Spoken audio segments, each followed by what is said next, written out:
One of the biggest things that comes down to having a computer are the peripherals. Now, the reason I say this is because this is the thing that you're using to interact with your computer. And your keyboard is quite honestly one of the most customizable things of your setup. But let's talk about all the choices.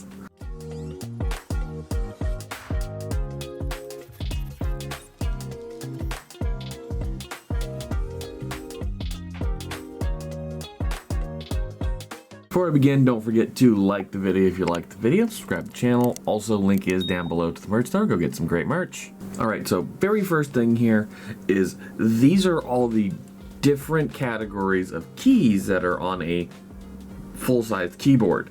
Full-size keyboard is the most generic, as well as the more commonly used in the wider world. This is the one most people are most familiar with. So there are just the normal typing and controls, which is all these red buttons here. There are your number keys, your function keys, the editing keys, arrow keys, and the number pad. Sometimes, and this is the keyboard I use most often, they just slice off the number pad and you have a 10 keyless. And they only call it that because the numbers 0 through 9 are gone on the numpad. That's why it's called 10 keyless. But here are the whole different sizes of keyboards, and some of these can look a little weird. There's the normal full size, like I was just talking about. This is a full size as well, except it's compact, so there aren't any space between keys for traveling. The 10 keyless, which is my preferred current type of keyboard. Then there's 75%, 65%, 60%, 40%. And it goes all the way down till you get just to the numpad. Everybody has different preferences when it comes down to keyboards. It tends mostly having to do with travel or how big of a setup they have. I don't have a big setup, but I prefer my 10 keyless just because I need the specific function keys. It's just how I am. If I had more room though, I would probably go with a full, because occasionally I do enter in a lot of numbers. And I like having a number pad because it's just more comfortable for me. And there are even more ways to customize your setup in terms of peripherals on your keyboard itself than just the size. I featured this in a video a while back. This is a large assortment of key switches. It's not all of the key switches that are out there because that's impossible to do, but it is quite a few of them. And you can use this to try and find the key switch that you like to feel, to click on,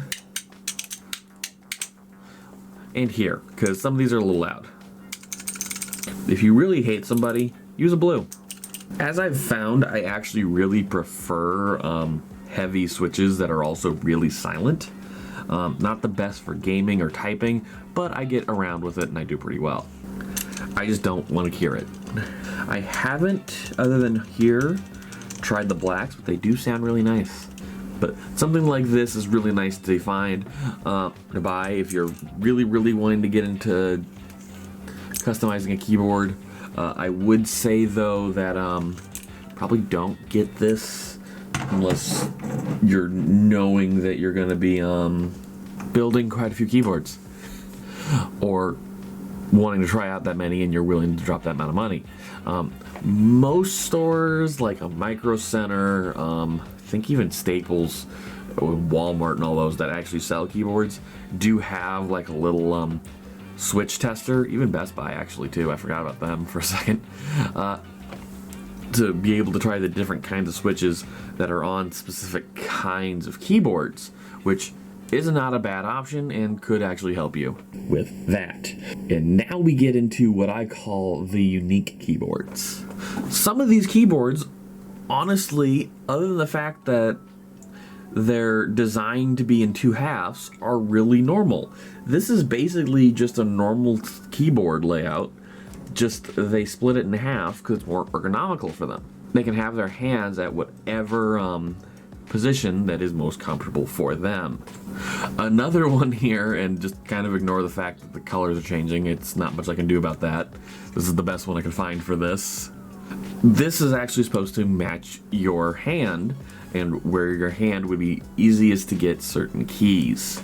You can also map these generally to have different layers of keys in programming, but that's something a little more complicated, and we can talk about that later in a different video. And then we get to the most unique keyboard I've seen, and I've almost bought just because I really want to try it for a week or two.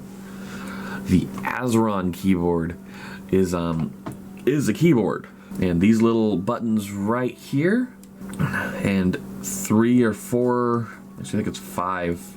I need a top-down view. So there's a button right at the front, side, back, and down. And there's another one in the back. So there are 5, not counting the top buttons. So 6 really, per finger. Save for the thumb, which is controlling a joystick. So covers most of the keys. So honestly, if I ever see somebody with 2 of these, I'm going to be frightened.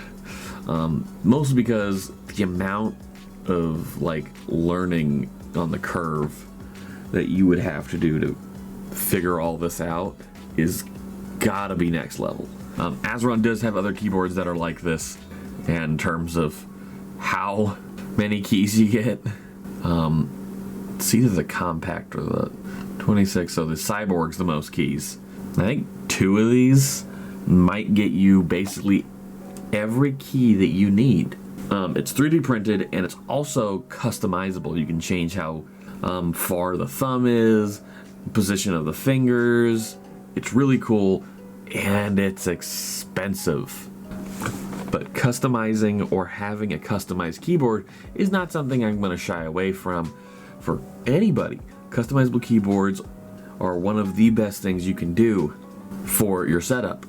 Customizing your setup to fit you and match you goes a long way into making using your computer a more enjoyable experience. So I hope you guys enjoyed this video. I hope you guys leave a like down below and subscribe to the channel. Also, link is down below to the merch store. Go get some great merch. If you guys enjoyed this video, how about you guys go check out the video I did on this keyboard right here, the Alloy Origin Core. It is actually a fantastic keyboard, especially after you figure out how to get the firmware to update, which I just did a video on last week, so go also watch that after you watch the Alloy Core Origin review. Thank you guys again for tuning in, and have a good day.